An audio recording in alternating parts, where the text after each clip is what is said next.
Iymon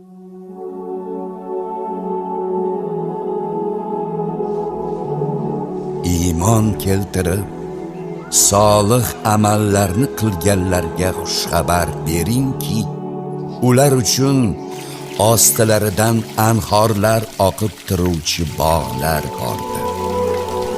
Rizq etilgan mevalardan har gal tanavvul qilganlarida bu ilgari biz yegan mevalarning xuddi o'zi-ku deydilar. Zero ularga bir-biriga o'xshash mevalar berilgan edi.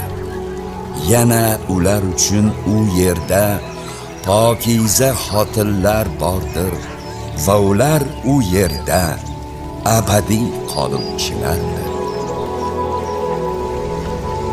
Alloh taolo aytadi: Men o'z solih bandalarim uchun ko'z ko'rmagan, quloq eshitmagan va inson qalbidan ham o'tmagan narsalarni tayyorlab qo'ydim. Imom Buxoriy, Sajda surasi tafsiri.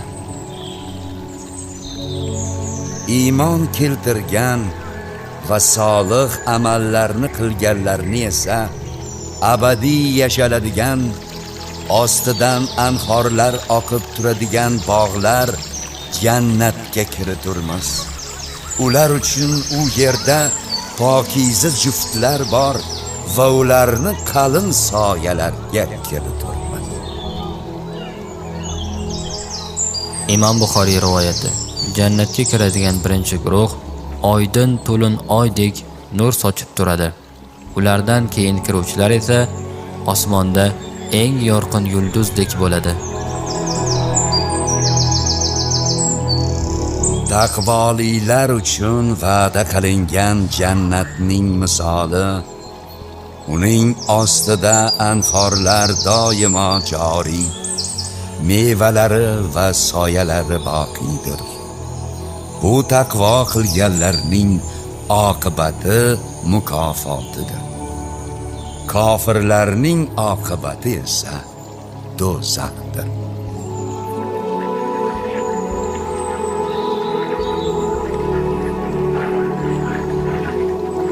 Imom Muslim rivoyati. Payg'ambarimiz sollallohu alayhi va sallam aytdilar: Jannatga kirganlar hech qachon kasal bo'lmaydi. Na burunlarini artadilar va na tupuradilar. Ular abadiy yosh holatda qoladilar.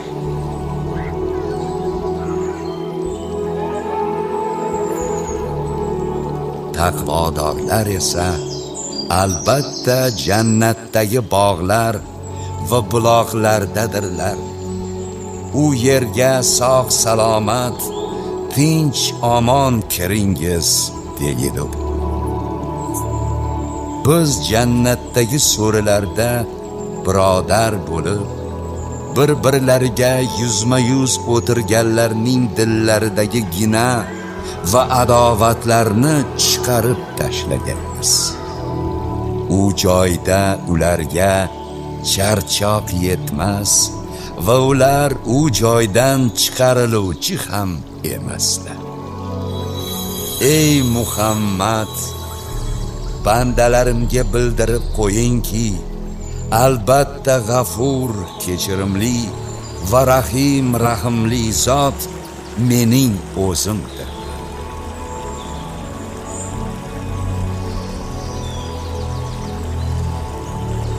Ibn Majah rivoyati. Payg'ambarimiz sollallohu alayhi va sallam aytganlar: Jannatda odamlarning qalblarida na adovat, na dushmanlik qoladi. Ular aka-ukaday bo'lib, baxt taxtlarida o'tiradilar.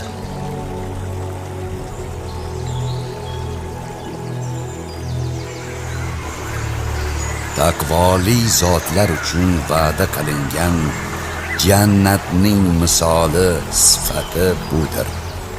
Unda aynimas suvdan iborat anhorlar ham, ta'mi o'zgarmas sutdan iborat anhorlar ham, ichuvchilar uchun lazzatli, aqldan ozdirmaydigan maydan bo'lmish anhorlar ham va musaffo asaldan iborat anhorlar ham bordir.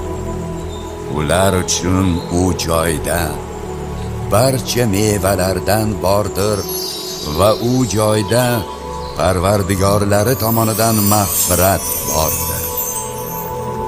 Ana shunday zotlar do'zaxda mangu qoladigan va qaynoq suv bilan sug'orilganda ichaklarini tilka pora qilib tashlaydigan kofirlar kabi bo'lurmilar?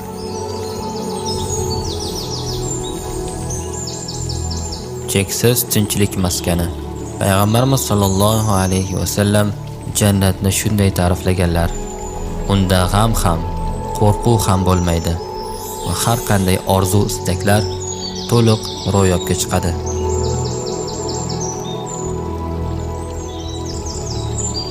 Parvardigorlaridan qo'rqqan taqvoli zotlar ham guruh holda jannatga boshlab bordi. To qachonki ular uning darvozalari ochilgan holda ekanida yetib kelganlarida va uning qo'riqchilari sizlarga salom, xush keldingiz, bas unga mangu qoluvchi bo'lgan holingizda kiringiz deganlarida ular behad shodlandilar. Ayturlar, bizlarga rost va'da qilgan va bizlarni bu yerga voris qilgan Allohga hamdki, jannatdan o'zimiz xohlagan yerdan o'rin olyapmiz derdi. Bas shu dunyoda solih amal qiluvchilarning jannatdagi mukofoti naqadar yaxshidir.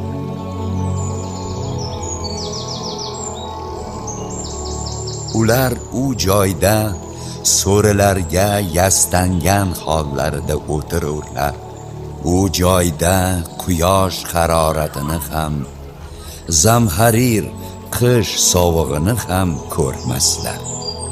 Jannat soyalari ularga yaqin va mevalari ham uzishga oson bo'lishi uchun egib qo'yilgan bo'lur. Ularga kumush idishlarda taomlar va o'zi kumushdan yasalgan bo'lsa-da, shaffoflikda shisha bo'lib ketgan qadahlarda sharoblar aylantirilur. Shisha bo'lganda ham kumushdan ularni soqiylar o'lchab qo'yganlar. U joyda mizoji zanjabil bo'lmish qadahlarda may ichirilur.